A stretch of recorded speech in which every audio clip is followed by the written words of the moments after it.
ഞാൻ ഇത്രയധികം ആത്മാർത്ഥത കാണിച്ചിട്ട് ആരും എന്നെ മനസ്സിലാക്കുന്നില്ല, അല്ലെങ്കിൽ ഇത്രയായിട്ട് ആത്മാർത്ഥത കാണിച്ചിട്ട് എന്തിനാ ഇപ്പോൾ ആർക്കും എന്നെ വേണ്ട. നമ്മൾ ഒതൻറ്റിക് ആകുമ്പോൾ അതൊരിക്കലും ഒരു ഗ്യാരണ്ടി അല്ല ബാക്കിയുള്ളവർക്ക് നമ്മൾ ഇഷ്ടപ്പെടുമെന്ന്. ഒരു കാര്യത്തിൽ മാത്രമാണ് അത് ഗ്യാരണ്ടി, നമുക്ക് നമ്മൾ ഇഷ്ടപ്പെടുമെന്നത്. അത് മാത്രമല്ല, നമ്മുടെ ചുറ്റിനും നിൽക്കുന്ന ആൾക്കാരുമേ അവർ യഥാർത്ഥത്തിൽ നമ്മൾ ഇഷ്ടപ്പെടുന്നവരായിരിക്കും. അഭിനയിച്ച് എല്ലാവരും എന്നെ ഇഷ്ടപ്പെടണമെന്നുള്ളൊരു ആറ്റിറ്റ്യൂഡോടു കൂടി ഒക്കെ നടക്കുകയാണെന്നുണ്ടെങ്കിൽ കുറച്ച് കഴിയുമ്പോൾ നമ്മൾ വല്ലാതെ മിസറബിൾ ആയി പോകും. റീസൺ അറിയാമോ?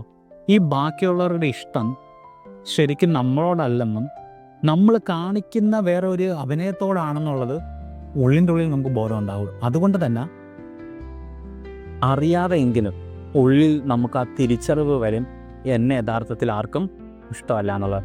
കാരണം യഥാർത്ഥ നിങ്ങളെ ആരും കണ്ടിട്ടില്ല. ഇനിയാണ് ചോദ്യം, അപ്പോൾ നിങ്ങൾ ആത്മാർത്ഥമായിട്ട് ബാക്കിയുള്ളവരോട് പെരുമാറണോ, അതോ കാര്യങ്ങൾ മറച്ചു വെച്ചിട്ട് ഇങ്ങനെ അഭിനയിച്ച് നടക്കണോ? തീരുമാനിക്കുക.